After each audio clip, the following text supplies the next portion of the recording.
Well, let's cross over live to Paul Monaghan, Scottish MP. Paul, thanks for joining us on RT International. Well, given the criticism mounting on Cameron, and especially that petition, it's reached over nearly 60,000 signatures in just a couple of days, is there any chance he might at some point actually cave in and resign? What are the chances of that happening? I think at this stage it's perhaps unlikely that Mr Cameron will cave in. I mean, he is an individual that is used to operating under pressure.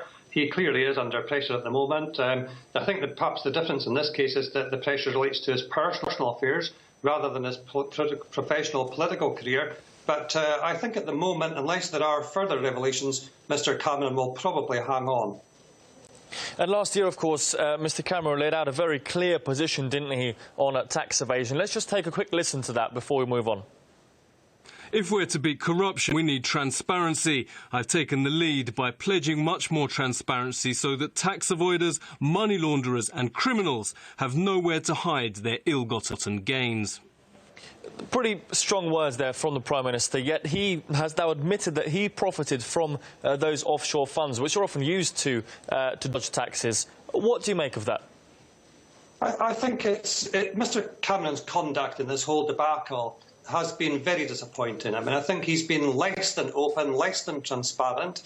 He presents himself as being something of a moral crusader in terms of tax affairs. And here we are with the truth leaking out on a daily basis about Mr Cameron's own personal investments, his business life and his tax affairs, at the same time as he expects the general public to be open, transparent and honest. He isn't standing up to the standards that he expects of others.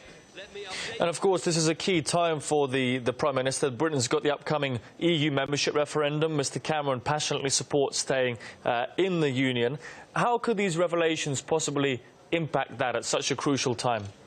Well, I think these revelations damage Mr Cameron personally. They damage his credibility, they damage his leadership, and they damage the word that he is putting out around the EU and the case for staying within the EU. As your report earlier noted, Mr Cameron himself, it's now clear, has already intervened to try to hold back the EU from imposing transparency laws on the UK government. I think his credibility is in absolute disarray. Paul Monaghan, Scottish MP, thanks so much for joining us. Comment on that story. Great to have you with us on RT International tonight. Thank you.